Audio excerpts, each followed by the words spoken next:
હું તમને એક જ વાત કરું કે એ આપણી ભેંસ હોય, ભેંસ, એ ભેંસને અંધારી ઓરડીમાં બાંધી દો અને એક બસ ભરી રજકો નાખો અને ભેગું એક આંકડાનું પાન નાખજો. એ હવારે તમે જોવો ને એટલે રજકો ખાઈ જાય, પાંદડું પીડ્યું હોય.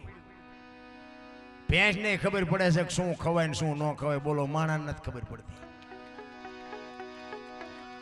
આ આપણે ભોળાનાથની પ્રતિષ્ઠા કરી, શિવ ભોળાનાથનું કાર્ય તમે કર્યું.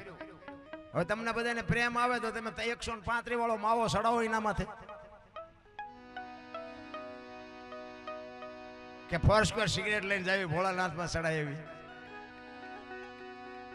આ તમે બેહાડ્યો છે, આપણો દેવ છે, કઈ હા નથી કહેતો, ના નથી કહેતો. એની માથે જો તમને આટલો ભરોસો હોય તો આ જીવતું જાગતું શિવાલય છે, આની માથે શેનો અભિષેક કરો છો એ તો તમે જુઓ. શું આનો અર્થ? ભલા મને આવડા મોટા માંડવા નાખવાના, આવડા રૂપિયા, આવડી મોટી સેવા અને આવા મોટા આયોજન કરીને આપણને જો જીવનમાં કાંઈ અસર ન થાય, કોઈ અર્થ જ નથી. ભલા મને મારો તો મેં હમણાં કીધું એમ મારો હિસ્સો જ એક એવો છે કે એક વ્યસન, એક કુટુંબની એકતા અને એક મા બાપની સેવા. આના સિવાય હું કોઈ દી ક્યાંય મારી ભલામણ જ ન હોય કે તમે અહીં પુણ્ય કરો ને દાન કરો ને મંદિરે જાઓ ને જાત્રાએ જાઓ ને પૂંછડું ને ઢોકળું ને બધું ગાયું ને કૂતરાની બધા હોના ભાગ લઈને આવ્યા છે. આપણે મરી જાય તો ગાયું ને કૂતરાનું શું થાય? એવું કઈ છે નહીં કે આપણે નાખીએ છીએ ને આપણે ખવડાવી છે ને જીવે છે. આપણે ખોટા વ્યામમાં ઠેકડા ભરીએ. પણ તમને અને મને એક ચાવી ભરી ભરીને રમકડા દુનિયામાં મૂક્યા છે. ચાવી ખૂટી રહે ને રમકડું પડ્યું રહે ને એમ બસ આટલી જ વાર છે, બીજું કઈ છે નહીં. માણસ જન્મે ને તેથી 2-2.5 કિલોનો હોય, 60-80 વર્ષ જીવે અને મરી જાય. શમશાનમાં લઈને હળગાવી નાખો ને પછી રેખ્યા ભેળી કરીને જોખો એટલે 2-2.5 કિલો થાય. કાંઈ છે એની વચ્ચે ઠેકડા ભરવાનું છે. ભલા મારા તમે જો તમારો અને મારો માના ઉદરમાં વિકાસ થતો હોય અને જન્મ થયા પહેલા બધી માં તૈયારી કરી રાખે. ખોયા ને ઘોડિયા ને ગોદડા ને બાળોતિયા ને આ ને તે બધું માં તૈયાર કરી રાખે. અને આ દુનિયા છોડીને તમે જાઓ ને તે દીએ બધું દુનિયાએ તૈયાર જ રાખ્યું હોય. લાકડા તૈયાર હોય, ઉપાડનારા હોય ને ઘોકા મારનારા હોય ને દિવાળીઓ મૂકનારા હોય. તો પહેલી ને છેલ્લી બે તૈયારી છે એટલી નહીં હોય. પણ એવા આપણે જે ઠેકડા ભરીએ છીએ ને ભાઈ, એટલે આ ઠેકડા મેં ભર્યા છે ને આ મારો જાત અનુભવ છે એટલે કહું છું કે માર્ગે સડી જજો. નકર આ લોહી સટક્યા ભરે છે ને બાળપણમાંથી યુવાની ક્યારે ચાલુ થઈ કોઈને ખબર નથી ને યુવાનીમાંથી બુઢાપો ચારે ચાલુ થઈ જાય કોઈને ખબર નહીં પડે. એટલા માટે સવારામાં એટલે જ કહે છે કે આ જીવનની મજા જ આ કંઈક જુદી છે. અને આની વાત મેં કીધું એમ સદગુરુ સિવાય આ સમજાય નહીં. એટલે સવારામ કહે છે પચમ ખડકીમાં જાગીને જોયું જળહળ જળકે છે જો ચંદ્ર ભાણ જા ઉલટીને આવે તું તો ગગન મંડળમાં ચડી ગો. ગગન મંડળ છે ને મહાપુરુષો આને કહે છે. આમાં તમને બધું નક્કી થાય. ખેતર જવું છે, વાડીએ જવું છે, ગામમાં જવું છે, વાહન લેવું છે, દીકરો પરણાવવો છે, મકાન બનાવવું, બધું આમાંથી નક્કી થાય. આ સાંડલા આ શું કામ કરે? લ્યો વાહમ કરે તો ન હાલે. આ સાંડલા આ કરે છે તો કંઈક તો નક્કી કર્યું છે ને. ગાલે કરે તો હાલે. આખા શરીરમાં ગમે આ સાંડલા ન હાલે. પણ અહીંયા જ ખજાનો છે. આખા શરીરનું સબસ્ટેશન અહીંયા છે. એટલે એને કીધું કે ગગન મંડળમાં ચડીને ગોજ.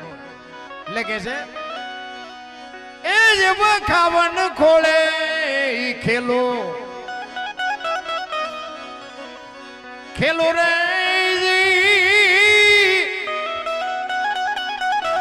એ સુરત જારે જારે જારે શબ્દ ને વરે એ એવો ગુરુગમ પ્યાલો પીજો.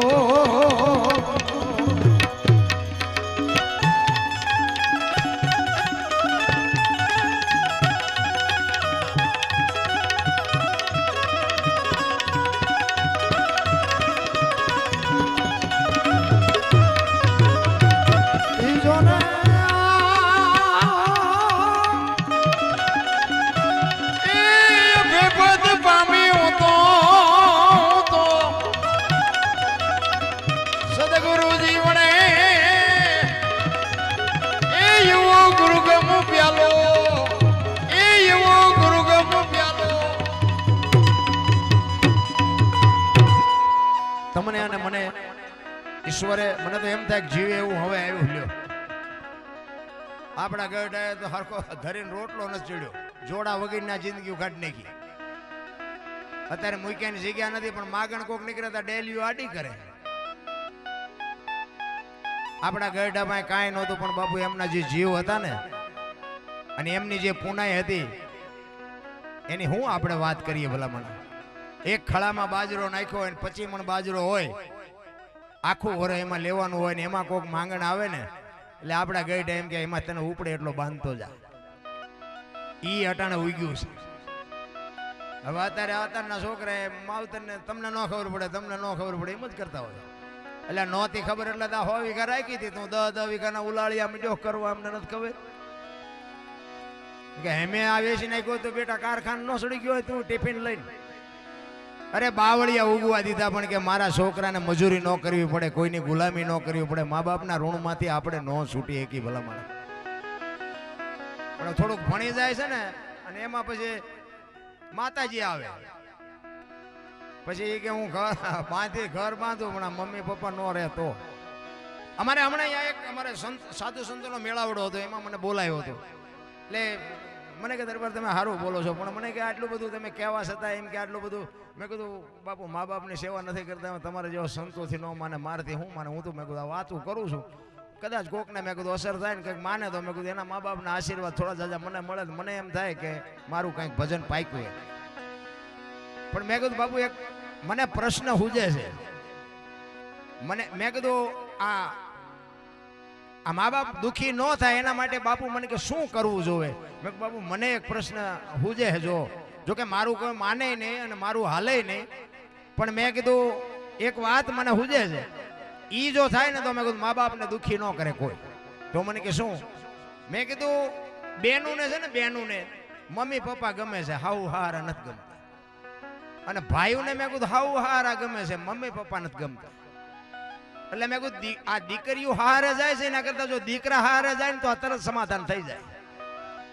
અને બાપુ કાન પકડી ગયા. મને કે દરબાર તમારી વાત વિચારવા જેવી છે, કાંઈ ન કરવું પડે. કારણ કે ઓલા રહ્યા ને એ હાઉ હારા પાસે ગદપ પાસે બકરું રખડતું એમ રખડતા હોય, એટલે પણ આ તો ડુપ્લિકેટ છે. ઓલા ભૂખ્યા રહ્યા એ અસલ છે.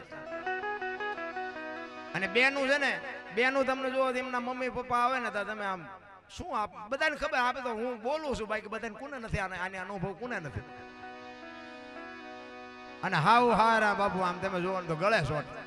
મેં કીધું આમાં કીધે કોઈ પતે એવું નથી, પણ આ મેં કીધું એ જો કાર્યક્રમ ચાલુ થઈ જાય ને એટલે કોઈને કઈ ન કહેવું પડે સેવા કરો, એ તરત ચાલુ થઈ જાય. એ કે હા છે વિચારવા જેવું. પણ મેં કહ્યું બાપુ આ પ્રચાર કરજો જો હાલે તો, બાકી મારું નહીં હાલે. એમ માન બાપ જેવા બાપુ આ દુનિયામાં કહે. કારણ કે જગત છે, દુનિયા દોરંગી છે, દોરંગી દુનિયાના ધોખા ધરવાની કોઈ જરૂર નથી. કારણ કે હાથીની અંબાડીએ ચડાવે ને ક્યારે હેઠા ઉતારીને ગધાડે બેહારે. એનો એક મૂળદાસનો દાખલો તમને કહું. અમરેલી લુહારનો દીકરો હાંજનું ટાણું વાયુનો કાંઠો અને માળા કરતો હતો. એમાં એક દીકરી બાપુ જુવાન કુવામાં પડવા આવી અને બાપુ જોઈ ગયા. એને એમ થયું કે આ દીકરી હમણાં કુવામાં પડી જાય. બાવડું પકડી લીધું. હા હા બેટા શું કામ? એ કે બાપુ મને મરવા દો, મારે મરવા સિવાય ઉધાર નથી. પણ કે શું કામ? એ કે બાપુ મારા જીવનમાં એક ભૂલ થઈ ગઈ છે. તો કે આ કુવામાં પડીને બીજી કરવી છે. એ કે પણ શું કરું બાપુ? કે પણ વાત તો કર. એ કે બાપુ મારા પેટમાં બાળક છે ને, બાળકના બાપનું નામ લઈ શકું એમ નથી. જો નામ લઉં તો મને જીવવા દે, પણ હું લઈ નથી શકું એટલે મારે મર્યા સિવાય ઉધાર નથી. તેથી આ ભારતનો સંત એક મૂળદાસ એમ કહેતો હોય કે બેટા તું તારું બાળક જો બચી જતા હોય ને તો કાલ અમરેલીની બજારમાં જઈને કહી દેજે કે મારા પેટમાં બાળક છે, એનો બાપ મૂળદાસ છે, કહી દેજે જાય. આ તમારી મારી તાકાત છે. અને હવારે ખબર પડી કે આ ઓલી દીકરીના પેટમાં છે તો આ મૂળદાસનું છે. બધા બાપુ બાપુ કરતા. હાથીની અંબાડીએ ચડાવે એવો સાધુ, એવો સંત. ઈ અમરેલીમાં માથે મુંડન કરાવ્યું, જોડાનો હાર પહેરાવ્યો અને કથાડા ઉપર બાપુ ફૂલેકું ચડાવ્યું. અને તેથી મૂળદાસ એમ કહે છે કે વાહ ઠાકર વાહ, તે મારી માથે ભજાડી. પણ કે કાંઈ વાંધો નહીં, ઓલી દીકરીને એનું બાળક તો બચી જાય ને, આવડા ભલન રાજી થાય. સંત કઈ